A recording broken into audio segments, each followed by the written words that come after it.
Hello everyone, welcome back. I hope you had a good break. We are going to jump right into the preventing and responding to challenging behaviors using the UAI framework.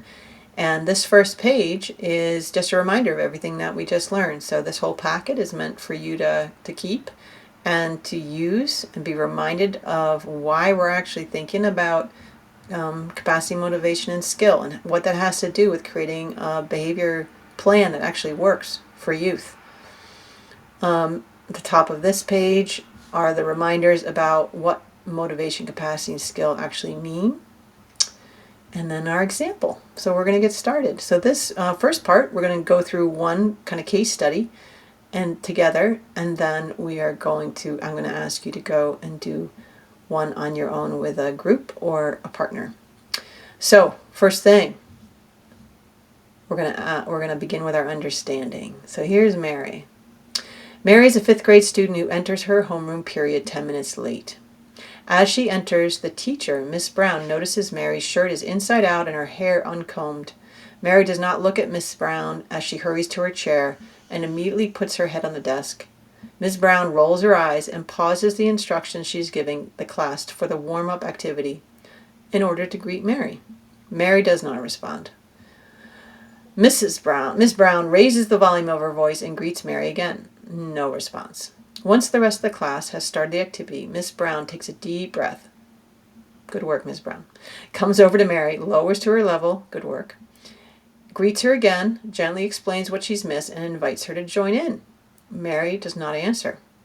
After a second invitation from Miss Brown, I think now that's 4th now, Mary screams, "No!" and puts her head down. All the other students are now watching. Ms. Brown then sharply reminds Mary of the expectations of homeroom and asks her what she needs to be able to join the activity and start her day. At this point, Mary runs out of the classroom and Ms. Brown calls the office. So, we want to be considering right away what might be impacting Mary's capacity to meet the expectation of Ms. Brown's ability to respond effectively. Motivation. What factors might increase or decrease Mary's motivation to meet the expectation? Are there any skill deficits at play in Mary's response, Miss Brown's response? So these are kind of the questions that we start to come up with when our number one job in this framework is to build an understanding of what is actually happening here. So I'm putting here a grid that was filled out by a fellow teacher. She's a first-year teacher and who took my class this spring at St. Mike's, Transforming Education Through Holistic Restorative Education. And here we are, step 1. The first thing we want to know is what lack in each category might factor into Mary's behavior. So we're in this right here. She may be hungry, tired, or overstimulated, possibly experiencing stress at home or on the way to school, may not have the emotional energy to engage right away. So 100% correct. Those are some lacking of capacity that might have caused Mary to scream and run out. She might be lacking skill. So now we're here. May not know how to express emotions with words, lacks skill to self-regulate, doesn't have the tools to transition calmly when dysregulated. Awesome. Way to go, teacher. Amazing, this is a young teacher. So she's already really digging into what could be the lack. Motivation. She may not feel connected to the teacher or classroom community, might not believe school matters, especially when she's overwhelmed. So already, Delaney is the teacher's name who did this, is on her way to try to cross off some of these things. So you'll see later the kinds of ideas that she comes up with. But what kind of existing strengths of Mary's might be affirmed and leveraged? So this first one, she showed up to school. So she's showing some strength and resilience. She got there. She removed herself from the room instead of escalating further. She might know she needs space. So this is huge. This is also a skill. So she has enough capacity to get out of the room without ripping things apart. She did not hurt anyone. So now we're in skill. She does have some self-control. She learned that she should put her head down. That's a good self-regulation technique, is to just put your head down. She learned to go away when she felt herself becoming too escalated. So leaving may be a self-taught coping tool. Excellent, Delaney. Good job. Yes. And in motivation, she chose to come to class. School is important to her some way.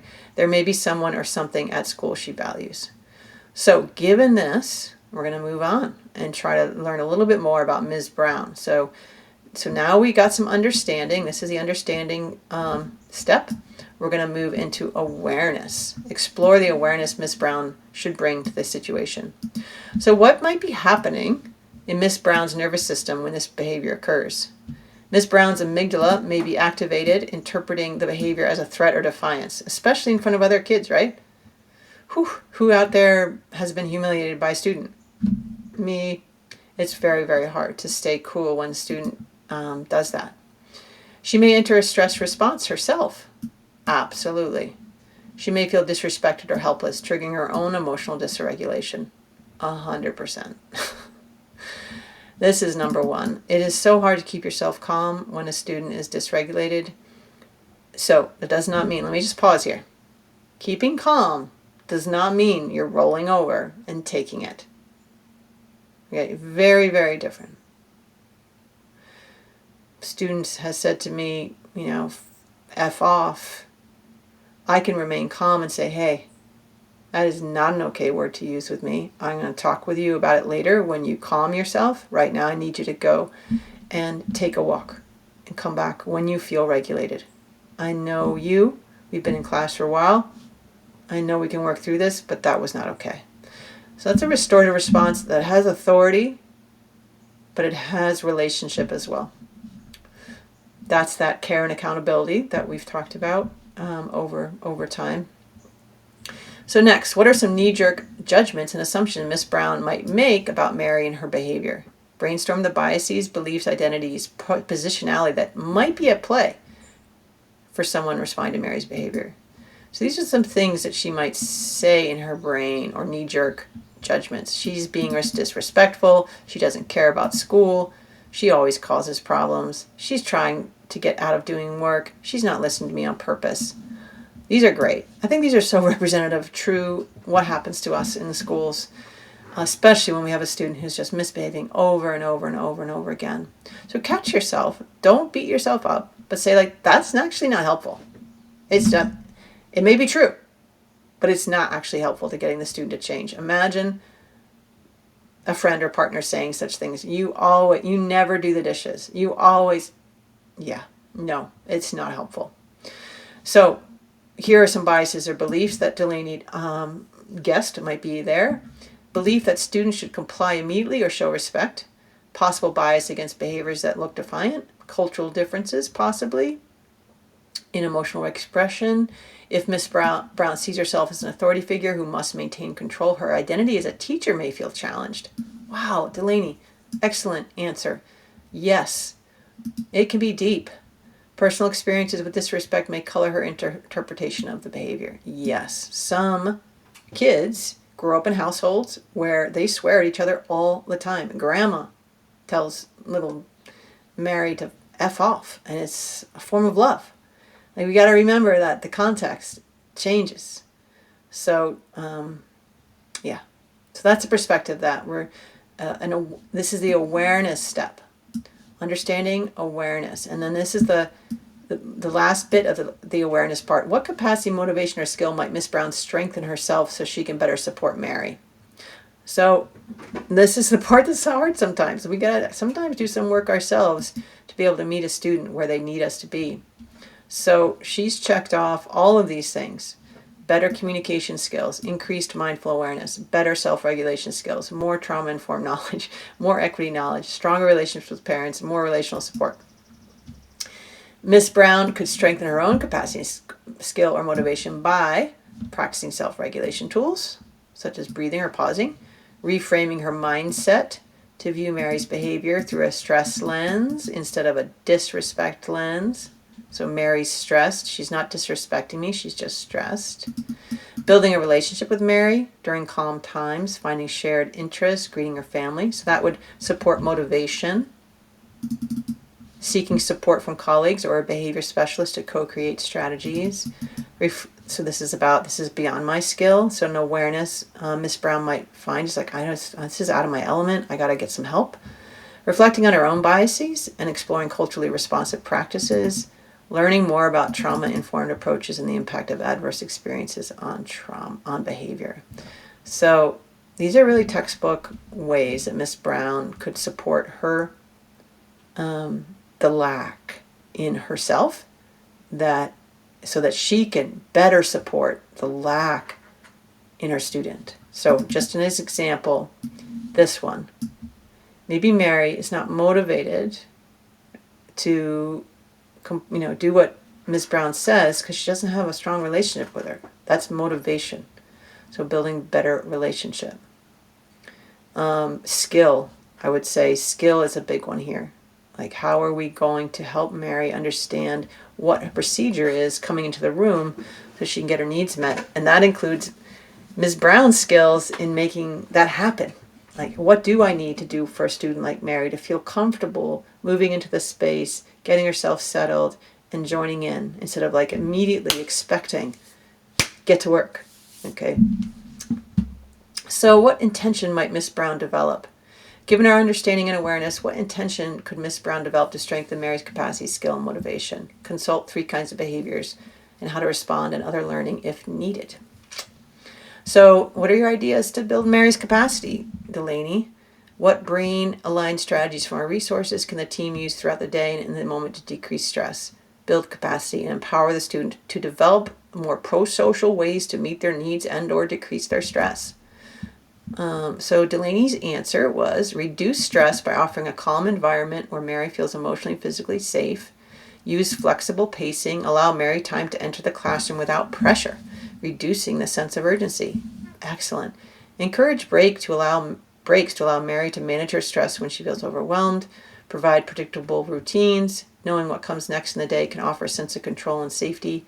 Nonverbal cues. Excellent. Sometimes using gestures or body language can help Mary feel less overwhelmed than verbal communication, especially when she's already feeling on the spot as she comes in and everyone's heads go up.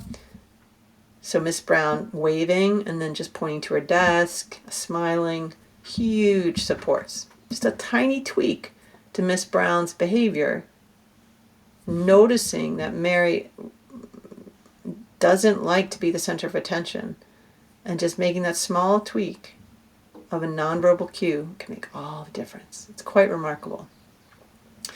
And it just came, for Delaney, this idea just came from going through this process, and it's brilliant. So your ideas to build Mary's motivation. What existing strengths, interests, relationships can be leveraged or built to strengthen the student's motivation to change their strategies, habits, or reactions? Remind Mary that she enjoys schools, perhaps using her favorite subjects. Affirm her ability to join in when she's ready, showing that it's okay to take time. Acknowledge her courage. This is the leveraging of the strength, even when she doesn't feel 100%. Imagine what it's like to have the courage to enter a classroom when you look like hell and you're all disheveled, and you're still going to do it. You're not hanging out in the hallway.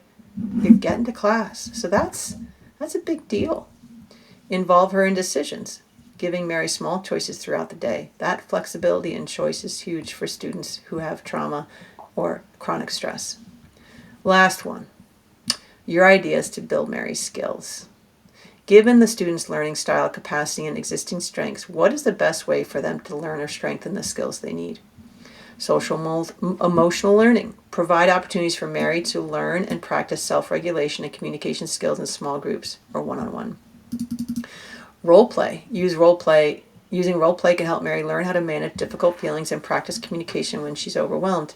Now, we wouldn't want to single Mary out. I have a 3rd grade teacher who, also in the Northeast Kingdom, who was having students do role plays around how to be kind, all the things. Kids loved it. 3rd graders loved practicing different ways of saying things to each other. One was a teacher, they just loved the role playing because they're in 3rd grade.